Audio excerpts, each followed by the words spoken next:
Pasti kamu sering menikmati lagu-lagu galau, apalagi ketika suasana hatimu itu lagi kacau.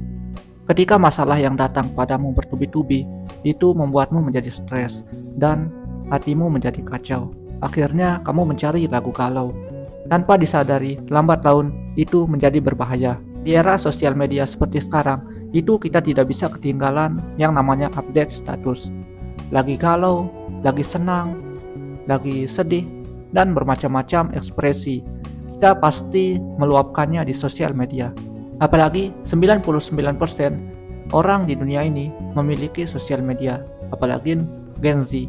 Itu pasti selalu meluapkan emosinya di sosial media, mencari lagu-lagu galau untuk ia dengarkan yang relate dengan kejadian di hidupnya. Sebenarnya tidak ada masalah dengan lagu-lagu galau, tapi akan berdampak buruk ketika kamu bekerja sama dengan orang lain dan ketika kamu mendengarkan lagu galau, itu produktivitasmu menjadi menurun.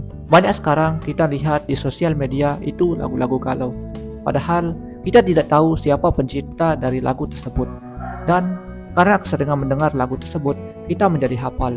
Karena kebanyakan banyak orang yang menulis quotes-quotes galau dan menambahkan lagu-lagu melo, membuat orang yang membaca quotes-quotes tersebut itu relate sama kehidupannya, relate sama apa yang terjadi sama kehidupannya. Padahal kalau kita ketahui, konten kreator yang membuat quotes-quotes galau dan menambahkan lagu-lagu galau itu sebenarnya hidupnya lagi biasa-biasa saja dan ia lagi tenang. Yang menjadi masalahnya adalah orang yang mendengarkan dan orang yang melihat quotes-quotes tersebut. Ia seakan relate dengan kehidupannya, dengan apa yang ia alami saat ini.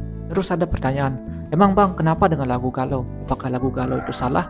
Sebenarnya tidak salah, karena orang akan membuat sebuah lagu itu yang relate dengan kejadian yang ia alami dan apa yang sedang tren di waktu tersebut.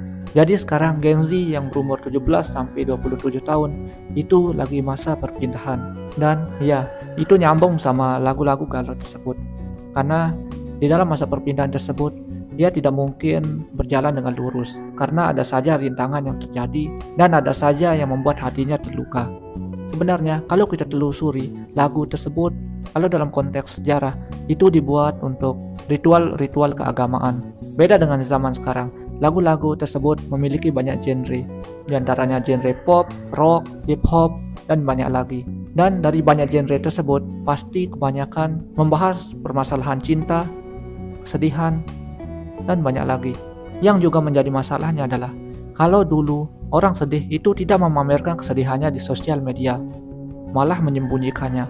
Beda dengan sekarang, orang berlomba-lomba untuk memamerkan kesedihannya, seakan dan yang menyelimutinya itu adalah kesedihan.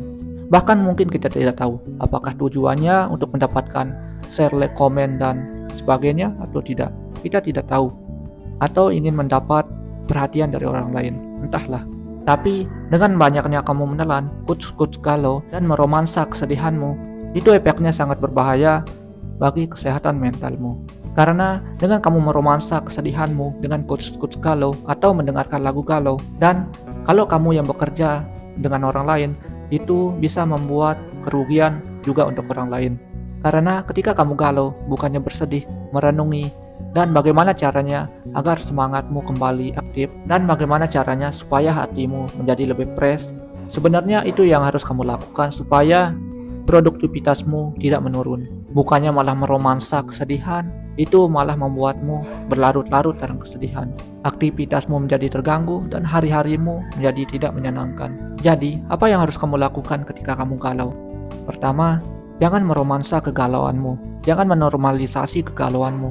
Kalau yang muslim, itu caranya mudah, tapi jarang orang yang melakukannya. Kalau kamu galau, cukuplah ambil air wudhu dan sholat 2 rakaat. Insya Allah, galaumu akan hilang. Tidak ada masalah dengan lagu-lagu galau. Saya juga suka mendengarkan lagu-lagu galau, tapi tidak meromansanya dengan kejadian apa yang terjadi pada kehidupanku. Apalagi ketika kamu publish kegalauanmu di sosmed, itu akan membuat musuhmu menjadi senang dan akan tertawa terbahak-bahak. Jadi pesanku, kalau kamu melihat dan membaca konten-konten galau di sosial media atau quotes-quotes galau yang ditambah dengan lagu-lagu romansa, karena biasanya kamu yang lagi baik-baik saja dan melihat quotes-quotes lagu galau dan mendengarkan lagu galau, dan hal ini menjadi tidak baik dan menjadi aura negatif pada hidupmu. Jadi, belajarlah untuk bangkit dari kesedihanmu, bukan meromansa kesedihanmu. Ingat, ketika kamu sedih, itu produktivitasmu menjadi menurun. Kalau kamu suka dengan video ini, jangan lupa subscribe. Terima kasih telah menonton. Sampai jumpa di video berikutnya.